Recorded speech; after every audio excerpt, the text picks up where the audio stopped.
So everyone knows that your market is the foundation for the rest of your business, right? If you aren't positioned properly inside of your market, nothing else that you build on top will matter, right?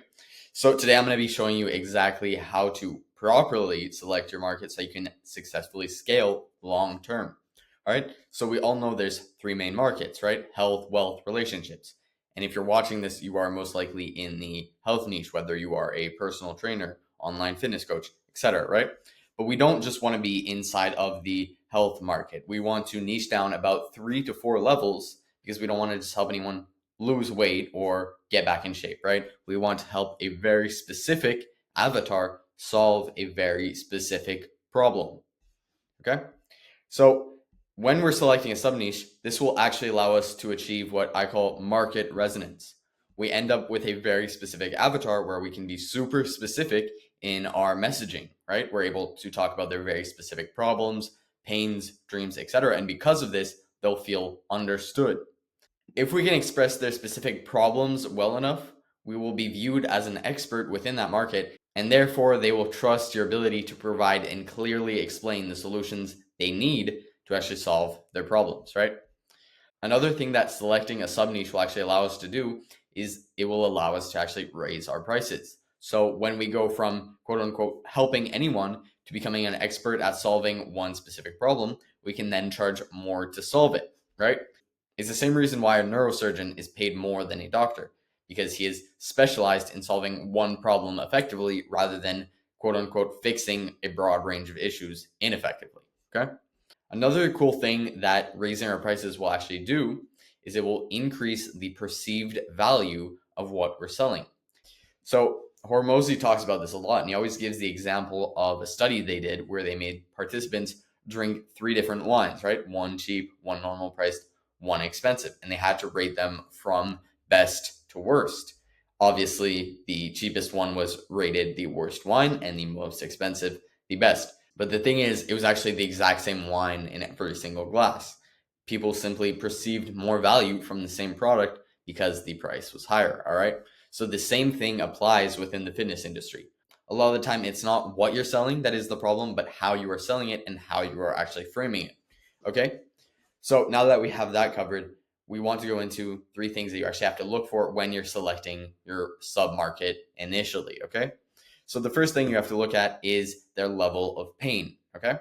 We don't want to be selling something that is just cool, right? We want to be selling something that our market desperately needs. So the first step is to actually identify the level of pain that they're feeling from the problem that you will be solving, okay? Some problems have a much higher pain level than others, right? It's much more painful to be obese and have a few years left to live than simply needing to lose 5 pounds, right? The higher pain you are solving, the more valuable your solution will be, all right? That's just a given. The second thing that you want to look at is their purchasing power, okay? So the next question you have to ask yourself is, do the people that I'm actually targeting have enough money to buy what I'm actually selling? Okay, so for example, college students, unemployed people, people like that obviously do not. So you don't want to be targeting people who won't even be able to buy what you're selling. So the point here is just to make sure that the market that you're serving actually has enough money to pay for what you are offering, okay? The third thing that you must look at is if you can easily and effectively target the people that you're going after, okay? Can you make content that reaches them? Can you target them with ads, right? You want to look at this and you have to understand whether or not you can actually target them effectively if you actually want to scale this long term. Now, the last thing I want you to look at is once you've selected a market, right? We need to actually now go in and we have to verify and understand what the market actually wants and needs. A lot of people actually spend weeks building out their entire backend, fulfillment, etc. And then when they finally bring it to the marketplace, people literally just don't want it. All right. So what we want to do is we want to understand if there is a real need for what you are offering inside of that marketplace. Because you can never really know if something works unless you get real feedback from the market. So we want to create our hypothesis. What do we think the market needs, right? This is kind of our offer. And then we go into that market and we get data and feedback from it.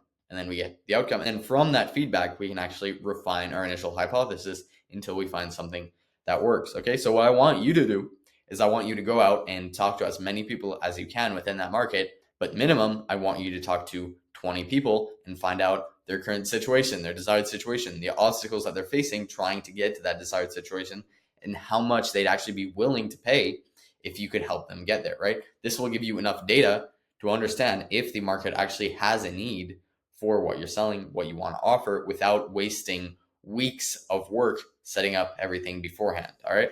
So don't overcomplicate this. If you just follow this step by step and get the reps in, you will find the right market and you will be able to scale successfully long term. All right. Cheers.